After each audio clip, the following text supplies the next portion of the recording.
Initiated transmission.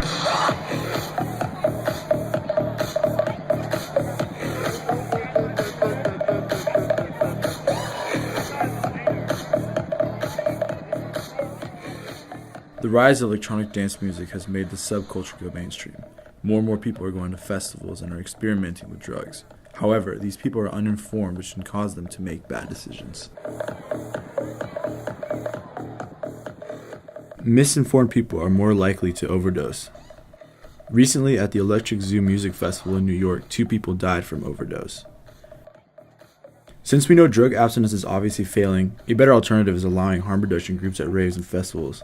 Currently, however, harm reduction groups aren't allowed to be at most of these functions because they are wrongfully tied with drug advocacy.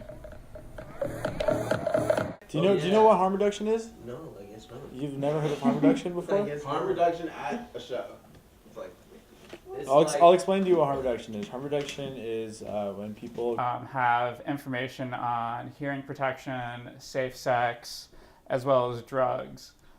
We also offer condoms as well as earplugs to people, and when possible we do pill testing or reagent testing, where we can try to do a field test to assess what substances someone's like drugs may have.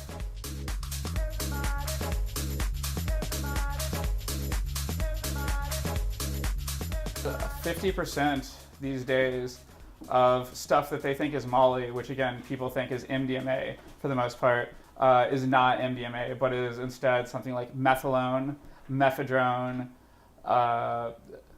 occasionally methamphetamines, sometimes some piperazines like TFMPP or BZP, or it's something that we can't actually identify, which usually means it's some combination of drugs.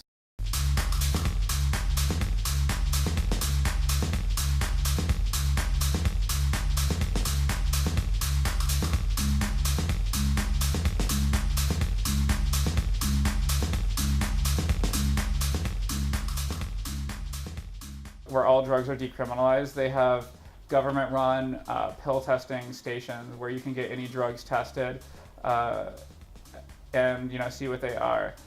And in general, they found that this has led to a much safer event. The people that are most resistant to reagent testing are always the venue owners, because they have the most vested in the event. The fact that they own a nightclub generally means that they have some sort of interest in nightlife events, and a lot of times they personally are receptive to what we do, but are afraid of the financial or legal repercussions they might face if they do it.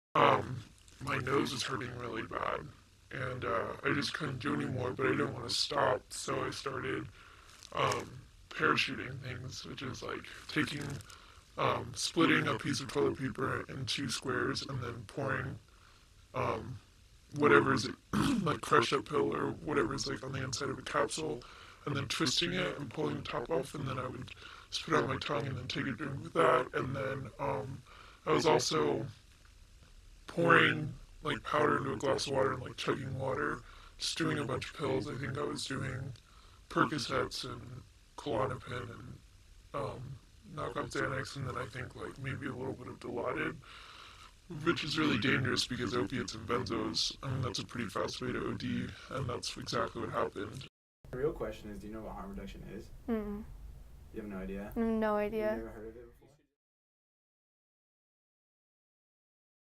I definitely think that information, that would be amazing. I think that every rave they should have that, because people are doing drugs, and they are, there's cases where people will become dehydrated or overheated while rolling, whatever.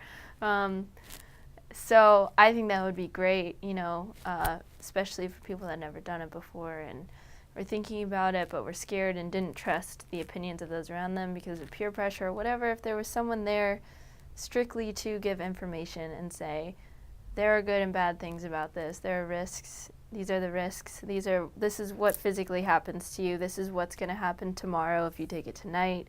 You know, like just really well-rounded information about it. That would be fantastic. I think that's definitely a positive thing. I mean, hopefully everything goes well with Dance Safe, but it's just like a really gray area for a lot of people, and just, I don't know, a lot of parents. People die, I guess, because of drugs, but is it because they're not informed, or is it because a lot of people are taking more drugs? I mean, who knows? I don't know. What do you think personally? I think it's just a lot more people are in the scene, so a lot more people are taking drugs, so obviously the numbers are going to go up, you know? I think that anyone that's been around drug use has probably at some point seen people make unwise decisions, which results in, you know, them, you know, having consequences they regret. They're taking drugs that they thought were usually MDMA and were something else entirely, and ended up having, you know, a much less pleasant time than they wanted to. And, you know, if they had testing available to them, they probably wouldn't have taken them. So I've definitely seen that.